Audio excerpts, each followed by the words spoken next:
All right, in a minute, it should start our live recording, then we will resume our meeting.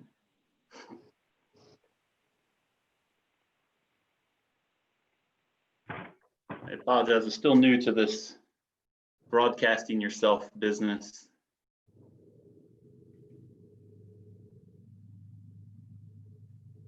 All right, so we are broadcasting now. All right, in a minute, it should start our live recording, then we will All right.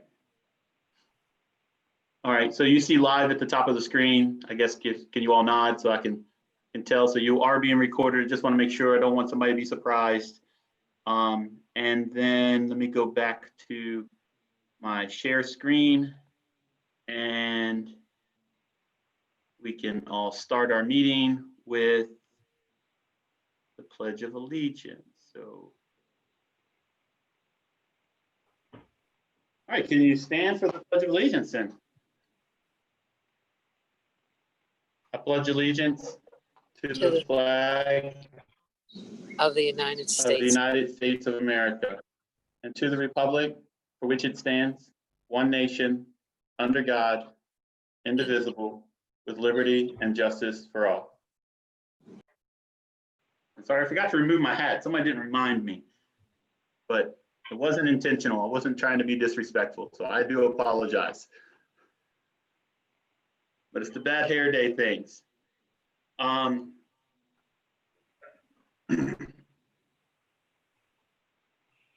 right, so first off, I want to say congratulations to Qasim Rashid. He won the nomination for our representation for the first district. As many of you know, there's also a lot of things going on in the news about Confederate statues, names, flags. There's a lot of changes. The NFL's gotten involved. The NASCAR's gotten involved. Mississippi's making changes. Tennessee's making changes. And now, it even got me thinking about other things that have been going on in the past, like that. I don't know if any of you had a chance to read back through our history, but I've been reading things from 1910, from 1921. What shocked me, I was born in 1974, and I can't say that I saw open, blatant racism, but then I saw this documentary from 1975 in Rosedale, New York, where there were people openly trying to remove people of color from their streets, even though they were doing no harm. And it's a really disturbing video, and if you ever have a chance to look it up, New York Times did a recent expose on it, going back to the original documentation. So when people say that these statues and these flags and these emblems are hurtful, I can see it. Like, this is our generation. This isn't something that was 200 years ago. This is happening now. So I'm glad to start seeing change. I'm hoping that we'll be able to even affect greater results going forward. Because of the pandemic, we're really going to be focusing on absentee voting. And we're going to be focusing on early voting. The General Assembly, as I understand it, and Senator McClellan will probably speak to some of that, is that they've passed the early voting and no excuse absentee voting. You can go ahead and make your application online now, and the ballot will be mailed to you a month and a half prior to the election. Or you can go to the registrar's office 45 days prior to voting, and you can vote in person, absentee, trying to make it as easy as possible. Any of you who voted in the primary, you'll note that the registrar made it very simple. It was extremely safe.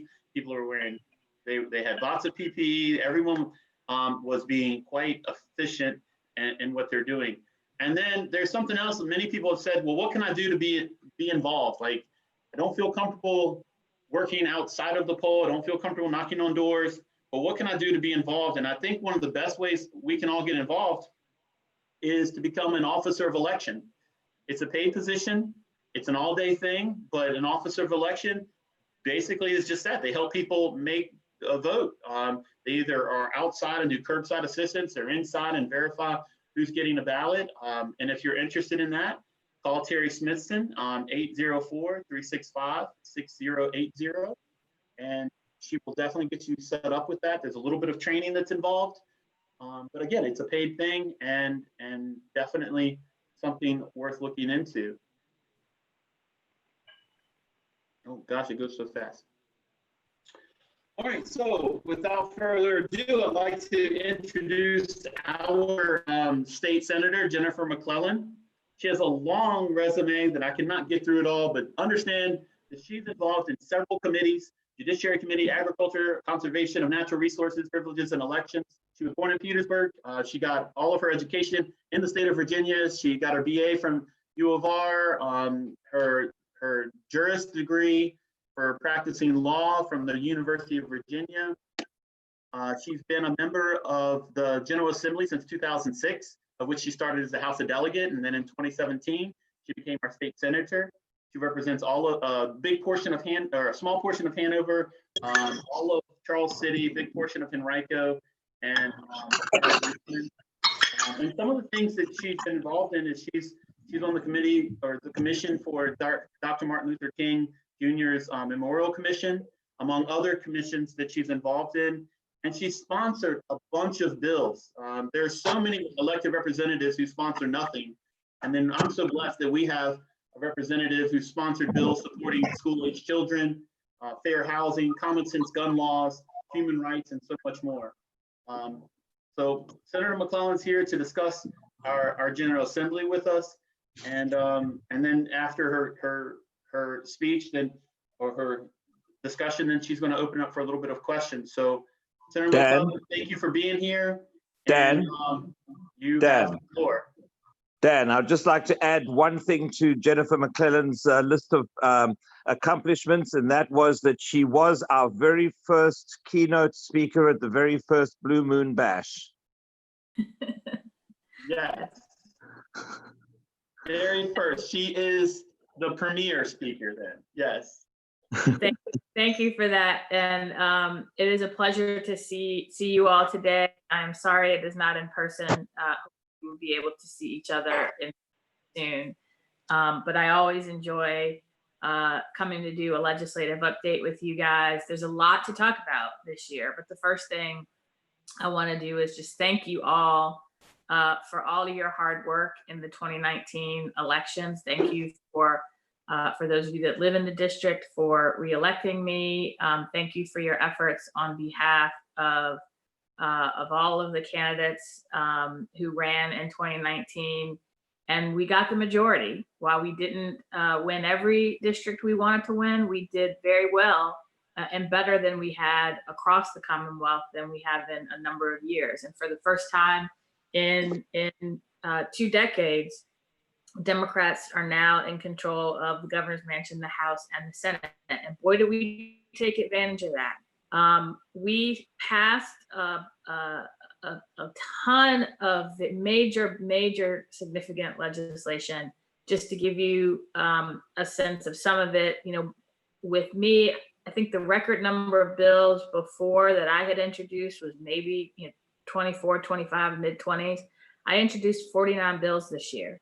And 36 of them became law, either my bill directly or I had a couple that the bills didn't pass, but we were able to get them incorporated in the budget, or I was able to get the House version of the bill passed with some changes. So, and these were very significant bills on pretty much every issue we care about. And so I'll give you, it would take more than an hour for me to go over everything that we passed. So I'll sort of give some of the highlights, and then in the Q&A, if there are specific bills you want me to talk about. I did put in the chat the link to a document that Legislative Services put together that talks about the new laws that took effect on July 1st. Not everything that we passed took effect July 1st. Some had delayed enactments of 6 months or a year. But the ones that took effect on July 1st are in that document in the chat. And I think Dan's going to send it around to the committee as well. So in no particular order, I'll start with climate change. We made significant progress in breaking our reliance on fossil fuels to generate electricity. I carried the Virginia Clean Economy Act, which was an omnibus bill that did kind of 4 things. It will have Dominion and APCO will have to have 100% of their electricity generated from clean energy sources by 2045. And their benchmarks between now and then that they have to meet. To get that, they have to, they will be shutting down over time their coal power plants, their gas fire power plants. They will have to implement energy efficiency standards so that we can reduce demand. And then we removed most of the barriers in place for solar and wind, and really made Virginia from the back, one of the worst states as far as clean energy to one of the top 5 in the nation. And so very excited about that bill. We also passed the Solar Freedom Act, which I carried, that removes a lot of the barriers to rooftop solar for homes, businesses, and governments. We had major wind bills to really jumpstart the wind industry in Virginia. And these bills, not only are they going to help break our dependence on fossil fuels and lead us to clean energy, but they're going to create thousands of jobs. And these are jobs in an industry that is going to really help lead our recovery, because energy is a necessity. And so even with an economic downturn, the investments in new energy sources is going to continue to grow. We also, for the first time in the Clean Economy Act, but also in separate legislation, codified the concept of environmental justice. We created or codified the environmental justice task force. We made it a policy, the public policy of the Commonwealth, that environmental justice will be a part of a number of our decisions, whether it's in energy, economic development, all have to center environmental justice. And for the first time ever, we told the State Corporation Commission that whenever they review new energy project proposals, they have to consider the social cost of carbon. Usually they just look at what's the least cost way to generate electricity, as far as, how much does it cost to build that project. Now they have to look at what is the social cost of carbon, and they can't just look at what's the cost to build this energy plant in a vacuum. On reproductive health, we passed the Reproductive Health Protection Act, which I carried in the Senate, Charnel Herring in the House, that removed the biggest barriers to access to abortion care and reproductive health. 2 of which I fought against when they were first introduced and passed in 2012. We got rid of the mandatory ultrasound and 24-hour waiting period, the trap laws, and so those were the biggest ones. We also passed a bill that I carried to allow free clinics to provide contraception and antibiotics without having to have a full-blown pharmacy on site. Our health department clinics already had that authority, but our nonprofit clinics didn't. And so that's going to expand access to contraception and antibiotics for more people. On education, we passed bills to break the school to prison pipeline, 2 of which I carried. We found, there was a study a few years ago that found Virginia led the nation in referring students to law enforcement. And most of the things that kids were charged with was disorderly conduct, which is a very vague law that basically says if you do something that could disrupt a school or school-sponsored event, as applied specifically to schools, you could be charged with a misdemeanor. So what kind of behavior are we talking about? Actual cases. It was a Henrico school student who was charged with a misdemeanor for singing a rap song on a bus. There was a Lynchburg student with autism who was sent to the principal's office, and on his way, he kicked the trash can. He was charged with disorderly conduct. And so we eliminated that crime for students. And then we returned discretion to principals and school administrators about what low-level offenses they had to report to law enforcement. In the 90s, as part of the sort of get tough on crime and school safety and security, we mandated a wide variety of things that would constitute a low level of misdemeanor crime, we said the principal had to refer it to law enforcement. He or she couldn't just look at the circumstances and say, maybe this is something that's an outlier we could handle through the discipline process. And so we returned that discretion back to school administrators. There's so many issues. I think I want to just ask you all to throw out an issue, and I can tell you a bill that we filed. But voting, we made significant progress on expanding access to voting. We made Election Day a holiday. We now have no excuse absentee balloting. We got rid of the photo ID requirement and went back to the way the law used to be, that if you don't have a photo ID, you still get to vote just by signing an affidavit swearing that you are who you are. We made it easier to register to vote when you go to the DMV. So just a few of the things we did there. Criminal justice reform. Frankly, we didn't know as far as we wanted to. We did decriminalize marijuana, but it's still illegal. And so now simple possession of small amounts of marijuana is a civil penalty of $25.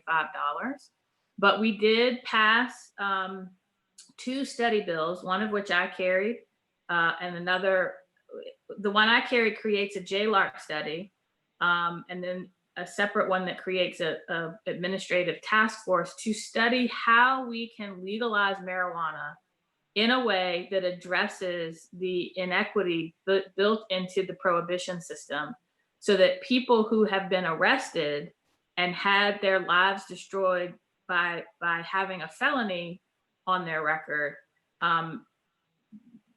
that disproportionately impacted, communities of color and lower income communities. We want to make sure that now that product's going to be legal, that those communities have an opportunity for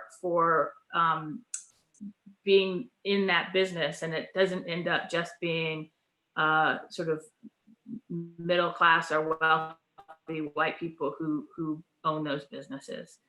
We also tried to do some bills around expunging records related to low-level offenses, not just marijuana, but other low-level offenses. That got referred to the Crime Commission for study.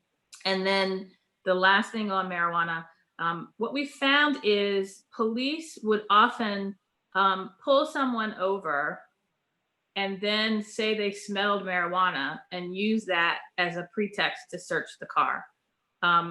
We were not able to include in the decrim bill anything to address that, but we are working on through the study and also during special session, we will be working on some legislation to stop that practice. Labor issues. We increased the minimum wage. We put a mechanism in place so that we will eventually get to $15 an hour, sort of in a staggered way. Unfortunately, we had to delay that by about 6 months because there is a fiscal impact. A lot of the home care workers who are paid and reimbursed through Medicaid, that did have a fiscal impact on our budget. And with the COVID crisis and the budget shortfall, we had to freeze that spending. And so we delayed the beginning of implementation by about 6 months, but we are going to raise the minimum wage. We got rid of some exemptions for minimum wage. Home care workers and domestic workers were not eligible for minimum wage. Now they are, and I carried the bill dealing with domestic workers. We allowed localities to collective bargain with their employees. We also had to delay the enactment of that by about 6 months for the same fiscal impact reason, but it's now going to happen. So those are just a few of the big, I know I'm forgetting issues, but when we get in the Q&A, because I want to make sure we have time for it, if there's a specific issue you want me to talk about, I'm pretty sure there's a bill for it. So what's next? Well, before I go into what's next, we passed the most progressive budget in a generation that made historic investments in our early childhood education, K-12 education, and higher ed. We made historic investments in the health and human resources section of the budget. Unfortunately, a lot of that spending we had to freeze. We are going to come back in a special session, probably the third or fourth week of August, after we get a new revenue forecast, to do budget amendments, to just, it's a reality that our revenue is going to be smaller. However, our priorities are still our priorities. And our number one and number two priority, I hate to put one over the other, so I'll say maybe tied for number one, is still our public education system and rebuilding our healthcare safety nets. Those are still our priorities. And we are still hoping to get some relief from Congress. The CARES Act money has helped, but we need direct aid to our state and local governments to make up for some of the revenue shortfalls that we have. There was a bill that passed the House. So far, it is not up for being heard in the Senate. So we're still hopeful, but if we don't get that funding, we're going to have to make some tough decisions to fill our budget shortfall. We are also going to address in that special session a couple of COVID-related things. We put a moratorium in place on evictions. We put a moratorium in place, or the State Corporation Commission did, on utility disconnections for people who are unable to pay their bills. When those moratoriums are lifted and the bills come due, a lot of people who haven't worked are not going to be able to pay them. And so we are working on some relief measures for the utility customers and the tenants who have not been able to pay their bills, so that when those moratoriums are lifted, they aren't put out on the street or have their utilities cut off. And we are going to address police reform and criminal justice reform in light of the George Floyd murder and the civil unrest that we see.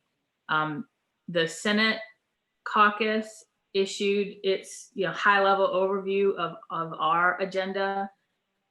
The Legislative Black Caucus did as well. I will say, I'll give you categories that we're going to address. The specific bills are still being written.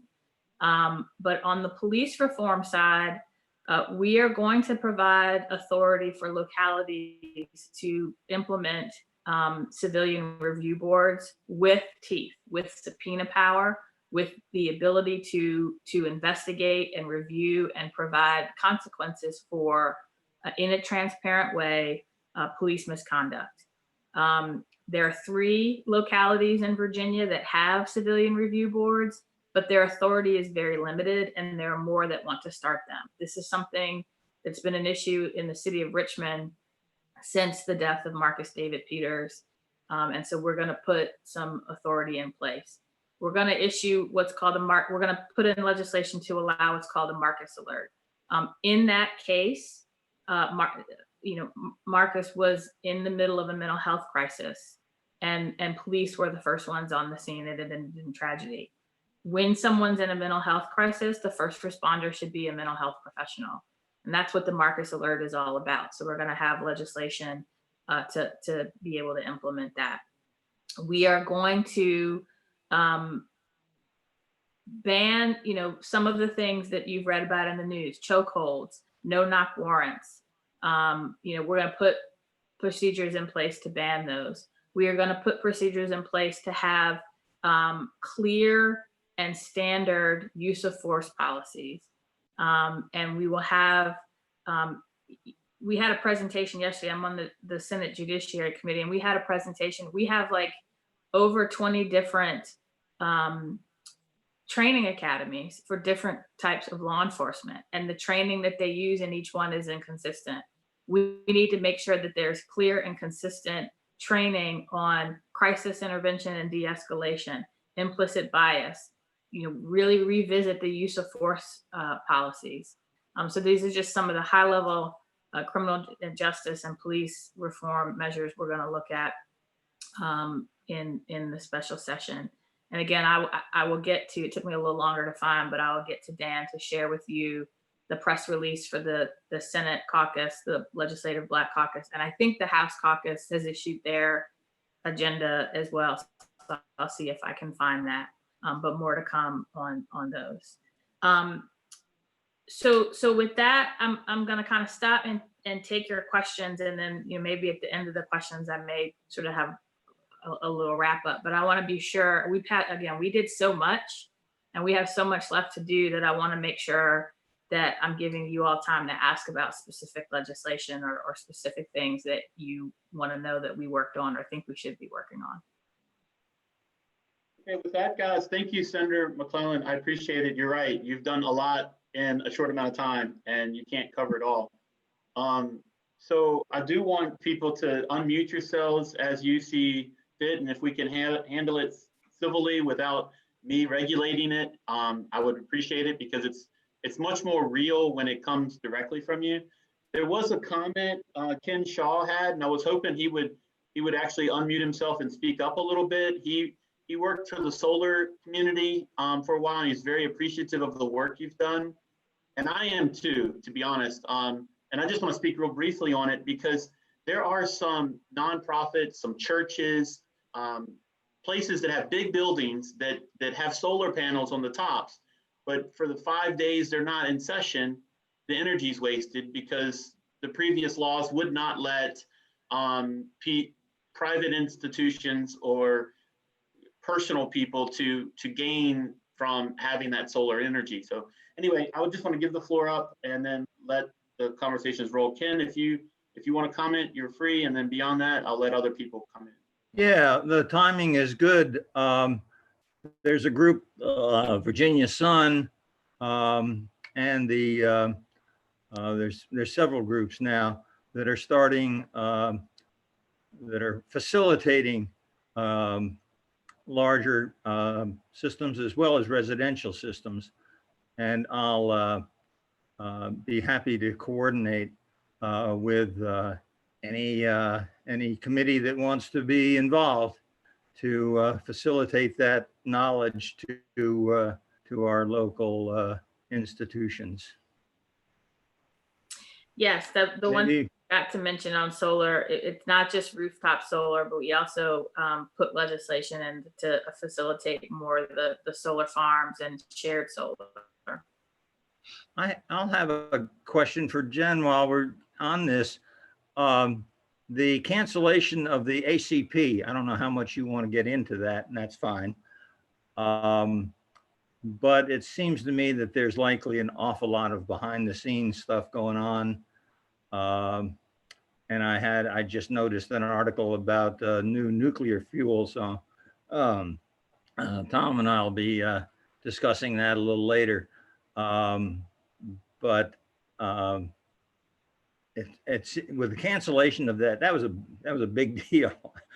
Farrell had to eat a lot of crow. So if you had any comments on that, I'd be interested.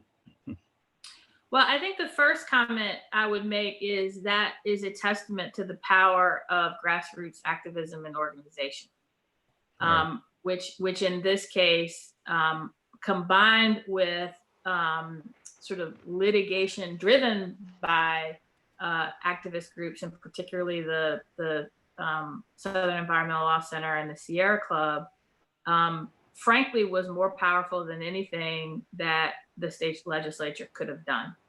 And so that, anybody on, I know there were a lot of people in the Richmond area and in Hanover included. I think you all need to pat yourselves on the back for that. That's really your victory. And I think it shows the need for that pipeline was questionable from the beginning. And particularly I wouldn't say the legislature didn't have anything to do with it, because by passing the Clean Economy Act, we sent a signal that we don't want new natural gas and coal-fired power plants or infrastructure. We want renewable and clean energy. So by shifting the policy in that way, we had something to do with it. But that really is a victory for the advocates and the organizations that have been fighting that from the beginning.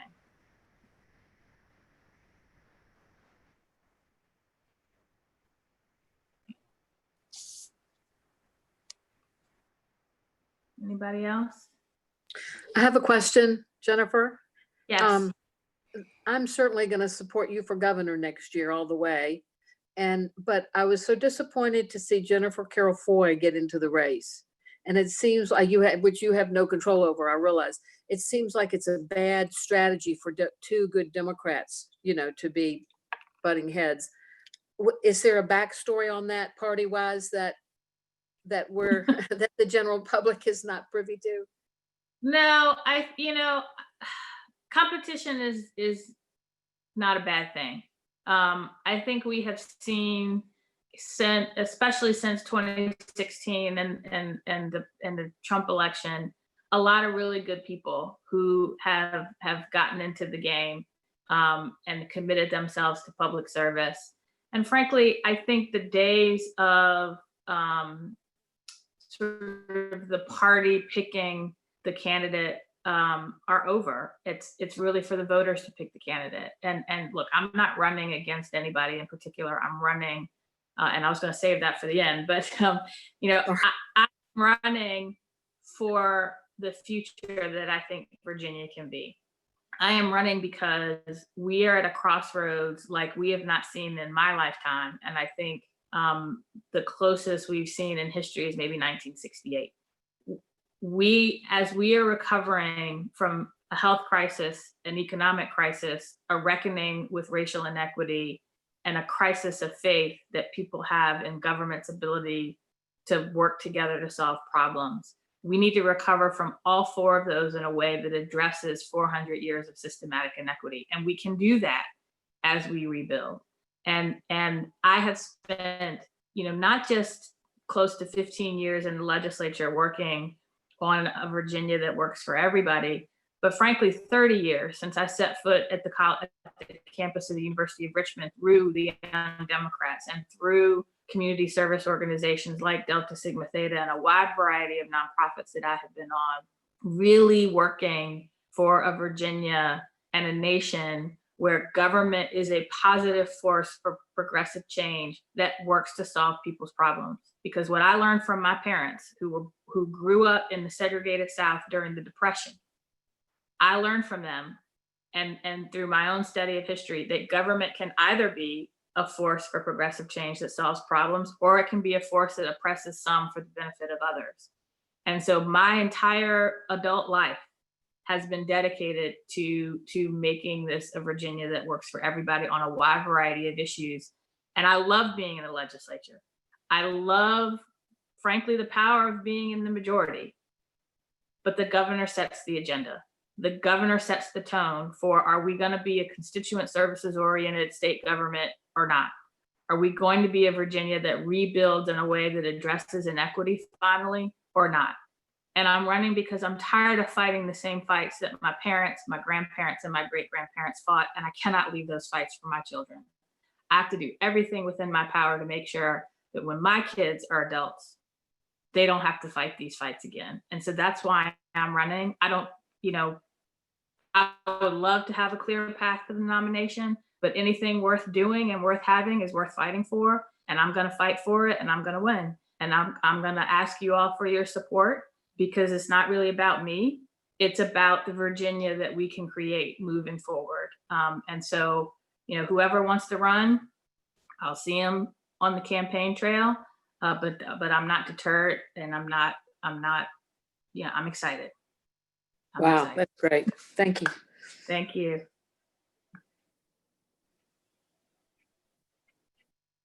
Anybody else? Senator McClellan, I would like your advice or your input here.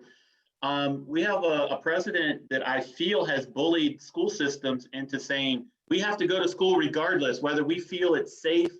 I'm a teacher, and I'm really proud of what some of our leaders are doing in our local, because they've tried to do a blended learning. They've tried to do a learn from home plus a learn in the classroom. And right now, I feel like there is pressure from a person who is many, many, many hundreds of miles away from the issue and is trying to make a decision for us.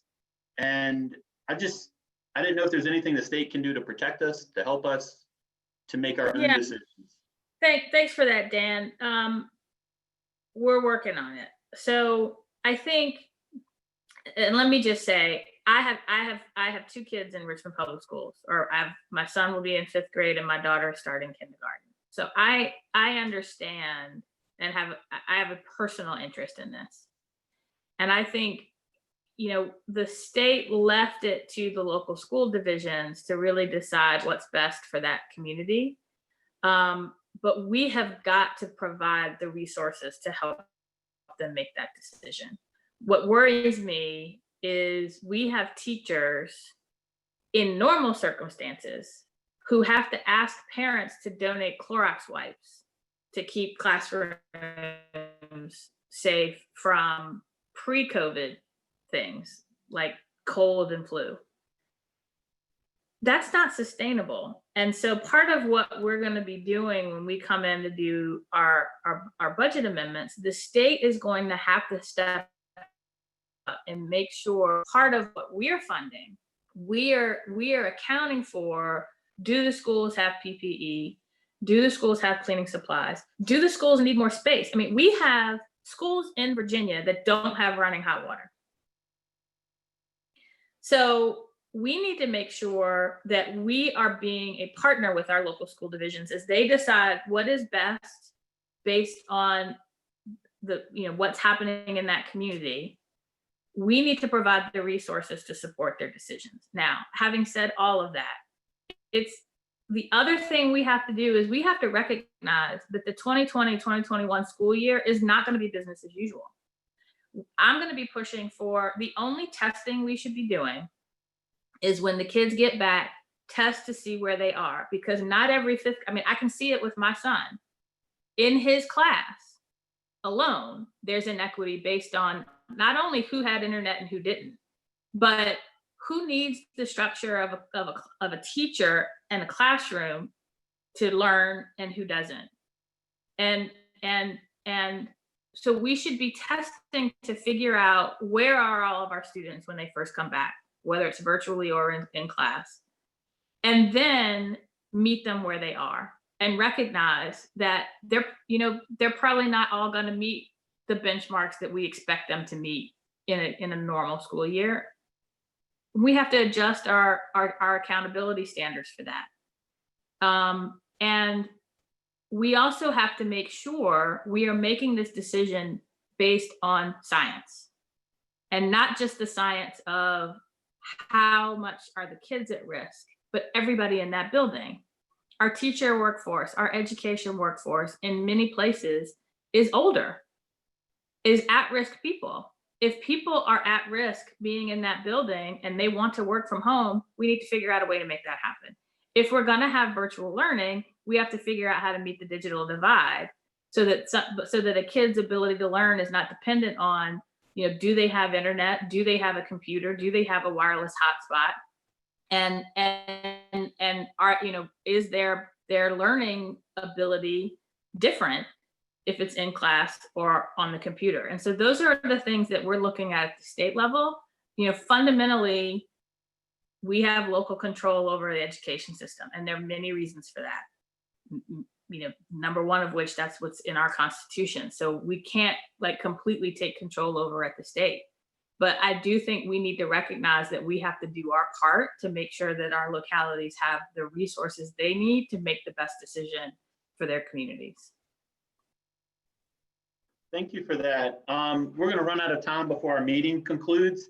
I think there are a few more questions that people had, but I wanted to give Rita Darling's question a glance real quick.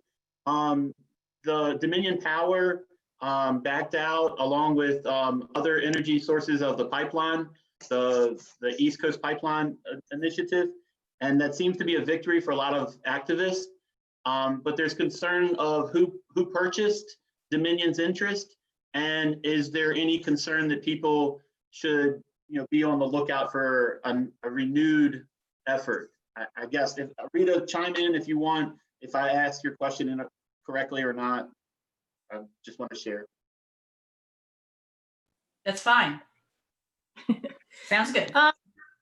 Okay, so the short answer, so Berkshire Hathaway, which is the company owned by Warren Buffett, bought the pipeline and the gas business. So they didn't, well, let me back up. They didn't buy the pipeline per se. They bought the natural gas infrastructure and side of the business from Dominion. And Dominion basically has said, we are not going to be in the natural gas business at all. I do not believe that means that Berkshire Hathaway will build the Atlantic Coast Pipeline. I think that the Atlantic Coast Pipeline is dead, done, period. Beyond that, I'm not exactly sure what that means for sort of the existing. I think Berkshire Hathaway will sort of run the existing gas infrastructure that already exists. But to the extent that gas infrastructure is used by Dominion or APCO or anybody else to generate electricity in Virginia, they still have to comply with the Clean Economy Act and phase those gas plants out by 2045 based on the timeline we have in that bill. And so I would say kind of keep an eye on that, but the Atlantic Coast Pipeline is done. Thank you for And let me that. just say, for those that didn't get a chance to ask a question, or if you're interested in learning more about my campaign or volunteering or participating, or you can either email me at jlm@jennifermcclellan.com, or if you go to the website jennifermcclellan.com, there are ways to sign up, to donate, to volunteer, sign up for the email list. And it also tells you all the different ways to either contact me or the campaign or my office, if it's an official matter, or how to follow me on social media. And finally, I will say, we have got an existential election coming up this November. I know I'm preaching to the choir here, but we cannot survive another 4 years of Donald Trump. So, and frankly, we need to do everything that we can to protect and grow our House majority and take back the Senate. So definitely our priority is on that. But also 2021 is going to be a pretty significant year. So come on board. Thank you for that. And I am grateful for your time. I really am. And to reiterate what you said, every time I've reached out to your office, and not just me, anyone I know that's reached out to your office, we've got an immediate response. And I say immediate, sometimes it might be a week. I mean, it just depends on what's going on, but often it's either the next day or within 2 days, and it's a real response. It's not a canned answer. Many times you've put me in contact with people that can directly answer my questions and have a real conversation. So I encourage anyone who's watching, anyone who's participating, if you have any question at all, however silly or however intense, please reach out to her office, because you will get a true response. And so I greatly appreciate that. Senator McClellan, will you be able to stay on for a few minutes afterwards, or do you have to? Yeah. Okay, so I don't know how long she'll be able to stay, but whatever minutes she'll be able to stay afterwards. So I'm going to try to get through the rest of our agenda as quickly as I can, so that we can have a more organic conversation with the recording turned off and so forth. Campaign updates. Is there anyone from the Biden campaign? Anyone from the Warner or the Rashid campaign? Hey, Dan, Stan Scott here. How you doing? Hey. Just for about 1 minute on the Rashid campaign. First of all, I'd like to congratulate Banji for running a great campaign. She's a great candidate, and it was a tough win. Our Qasim's campaign is pivoting now, of course, to the general election. And so I think one of the things we're going to try to start doing is holding some in-person events, but outdoors. So look forward to that. You can go to the website, rashid4va.com, and to volunteer or to help out. Of course, we need all the help we can get. Right now, one of the main things I'm working on is veterans issues and veterans outreach. So now that the primary is over, any of you folks who are veterans who would like to help me with that project, either for outreach, trying to get new veterans to join the campaign, or to make sure, help me make sure that COSM understands veterans issues. So Tom, John, anyone else who's a veteran, we'd love to have your help. Appreciate everyone who worked for COSM and supported the campaign and all the hard work. Now it's really time to hit the ground and let's take Whitman out. I think we can do it. So thanks for a couple of minutes there, Dan. Appreciate it. You're welcome. Not a problem at all. And congratulations on the victory. Like Senator McClellan said, it is important that the voters choose their candidates. You know, and it's you know, as much as people want to represent and they have great value, you know, Jennifer's going to be a great asset for us. Already has been. I think she'd make a great governor. But if the people choose someone else to be the candidate, so be it. The first district chose Rashid to be the candidate for the first district. He's an excellent candidate. He's going to do great things for us if he gets into office. So yeah, I mean, yeah, competition can be difficult at times, but it also brings out the best of us.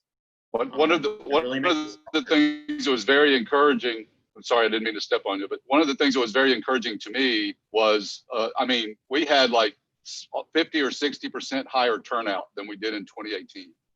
So something close to 30,000 people voted in the middle of a pandemic. So that suggests that people care. They want to do something about the problems this country's facing, even if it's just voting in a primary to make sure they get the candidate they want to go up against Republicans. So, you know, thanks to Jennifer and thanks to all of you for all you do. And the hard work's only just now getting started. We appreciate it. Thank you. Quick update on the school board meeting coming up Tuesday. Jamie Duran, you want to give a quick blurb about what's coming up and what you'd like to know? Sure. Can you all hear me? Yes. Yep. Okay. Yeah, thanks for the time, Dan. Real quick, the Hanover County School Board is meeting on Tuesday night, and one of the items on their agenda is the renaming or potential renaming of Stonewall Jackson Middle School and Lee Davis High School. Every indication is that it's going to be a close vote. So please contact not just your school board member, but all school board members, and urge them to make the right decision and change the names and the mascots for those two schools. Additionally, there's a vigil being held Monday evening at 7 o'clock at the school board office, run by the Together Hanover group. So if you want to be a participant, feel free to show up at the school board office on Monday night. So Thank you. if anybody has any questions about what's going on with the names or the school board, in addition to the names, they're also apparently going to be voting on the return to learn implementation plan. So how the schools are going to restart in Hanover County potentially on Tuesday night. So it's a pretty full agenda. I encourage everybody to tune in. Dan's included the meeting information on the slide here. Excellent. And if people want to stay afterwards and have a conversation with you, we can do that. That is good.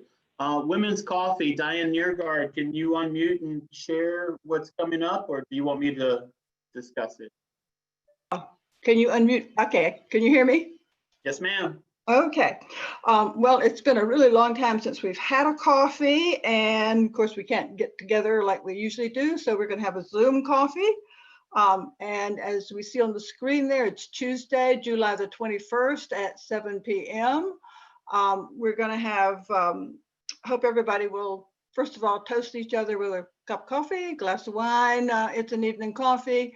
And that we hope that a lot of people who would not ordinarily be able to come to the coffees can attend this, since they won't have to find childcare or other problems that they might have had. We're going to try something just for fun, and we ask everybody to come up with a mask, not really to wear for the meeting, but to have to show funny, pretty Mardi Gras type, whatever. Our meetings are social, fun, but they're also business. So Ashley Hall is our outreach chair with the committee, is going to talk to us about how we can best help with campaigning for our candidates in this new problem area with COVID. So I do hope that you'll come. Dan is going to facilitate the meeting, and he will be talking a little bit about that for his job as chair for a lot of the people on our list who really don't tune into our HDC meetings or to participate in them. So if you know somebody who is not on our list, or if somebody hears me now who's not on our mailing list, please send me, daniergard@comcast.net, your contact information. I'll be sending out invitations tonight or tomorrow to everybody on our mailing list, and that will have information about how to get on that Zoom meeting. So thank you.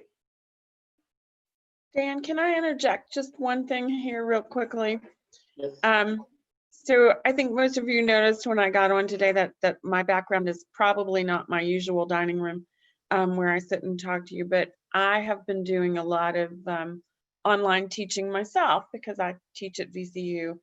And some advice we got early on about doing synchronous meetings with students is that a lot of students don't feel comfortable doing Zoom because they don't want people to see where they live. Not everyone is entitled. Not everyone has what we have.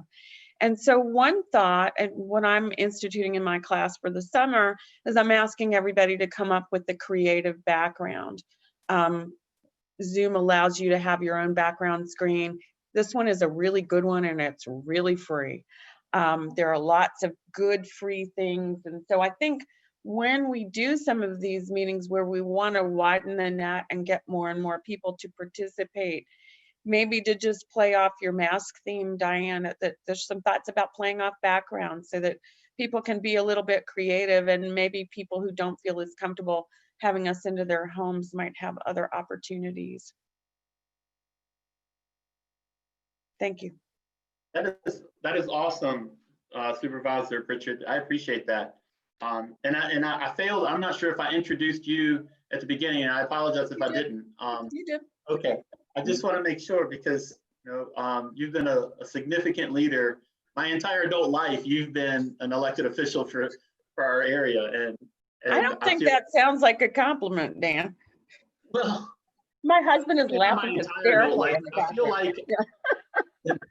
I feel like you've been a leader in our community for as long as I can remember. Since you were a small child, yeah.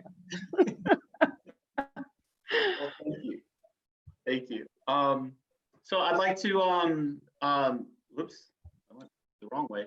We have some new members, and I think some of these might actually already have been elected a member or inducted members, but I'm going to read their names off anyway. Bill Parks, Sabina Moritz Van Namen, Douglas Hano, Ken Shaw, and Sherry Clur would be our new members. Is there a motion to induct these new members? Motion. Motion. Do I have a second? I will second that. And all in favor say aye. Aye. Aye. Aye. All opposed? All right, I don't think we have any new business, and I believe we're right at 11 o'clock. Is there a motion to adjourn? So moved. Excellent, and now I'm going to try to